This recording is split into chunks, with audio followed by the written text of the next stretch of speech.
So when we think about kind of the meat and potatoes that we want to talk about, we're talking about kind of that first book and meetings piece, and to a certain extent, some of the ideas for nurturing these prospects.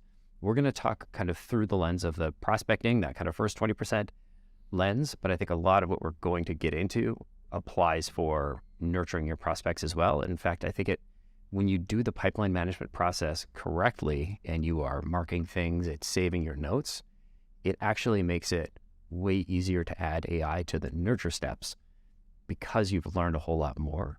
You have more data, you can do more advanced things. We'll get into that maybe a little bit at the end. I want to talk first about targeting or messaging, because I think when I first started using Clay and AI and ChatGPT, I was like, oh my gosh, I can use this to write cold emails. And I've tried a bunch of tools and nothing really stuck. And what I found was I was spending more time using ChatGPT than if I was to like get the perfect message than if I were to just sit down and write it myself. And I think there are interesting things that you can do with it, and certainly taking, some snippets from Clay or some snippets from LinkedIn and things like that, and having GPT kind of incorporate those as like custom variables, super interesting. But I wanted to get your opinion, because I think having AI and having the ability to take AI and pull out pieces from the data and use that for targeting is going to have such a higher impact on a campaign, because if you're emailing the right people for the right reasons, what you say is not almost irrelevant, but is way less relevant. And so I think if you're emailing the right individuals at the right time for the right reasons, your messaging, it's not that it doesn't matter, but it matters a lot less. I'm curious, you two do this all day as well. What's your take? Yeah. No, go ahead. Oh no, you go over. Okay. We'll get a good vibe going as we do this podcast, as we go through this podcast. But I think that it's. I think you're right. I think you're right on where AI is right now. But on the targeting side, there's so much that you can do from a creative perspective to use AI.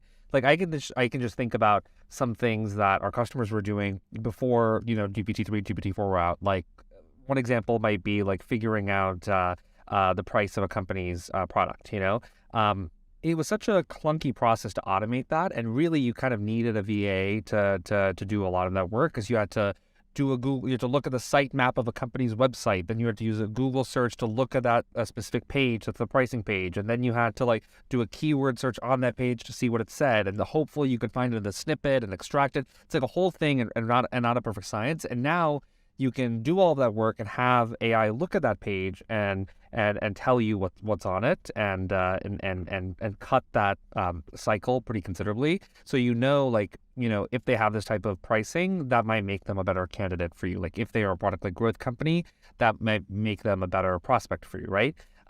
Or you could give it a lot of input. Like you could look and see, here are all the latest news about this company, and you could feed it GPT all of that news and be like, tell me something about this that would indicate that they're a better prospect for me. So I think all that's super powerful. And I think Eric has done a lot of really great experimentation on taking snippets that he can talk about to using GPT-3 and GPT-4 to fill out specific snippets.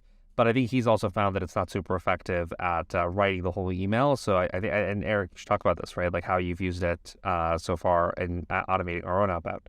Yeah, absolutely. And so I think you're right. When it comes to AI, what I like to say, well, I don't actually think that I've said this part of using AI, but when I see so many salespeople using AI to write their messaging, I just think about it as exactly what you said. Like you're going to massage this thing forever until you actually get it to say something that you want it to say. And then even then, it's really not that great. Like I know one person that they were saying, oh, I'm going to start posting on LinkedIn every single day, and I'm going to use ChatGPT to be able to get it. And they did it, and they got basically 0 results. I think the highest impression they got was 1,800 words.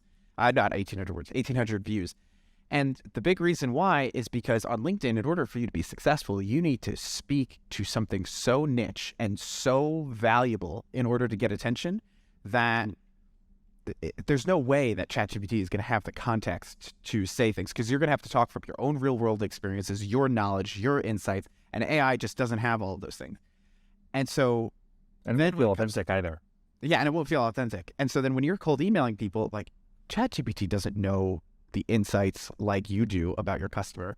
If it did, it would be giving your business secrets away to everybody, because essentially businesses are just arbitrages of knowledge when it gets down to it. And so if it knew everything about how to solve the problem for your customers, there would be probably nothing special about your company. So when you're sending this cold email, what's the most like special thing that you could say in order to get somebody's attention?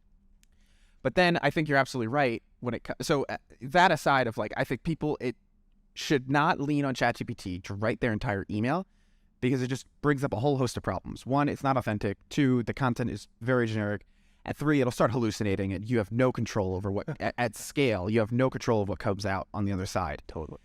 But if you were to feed it data and say, hey, I have this data about this company, and I need you to infer things at scale about this, and then I need you to write content based on that inference. And now I take my cold email where 100 of the words are words that I am saying, and it's completely the same across every email, but 15 of those words were generated with AI. Those 15 words are going to make all of the difference, because it's going to make people feel much more seen and heard and all of those things. And we could talk about that in a little bit.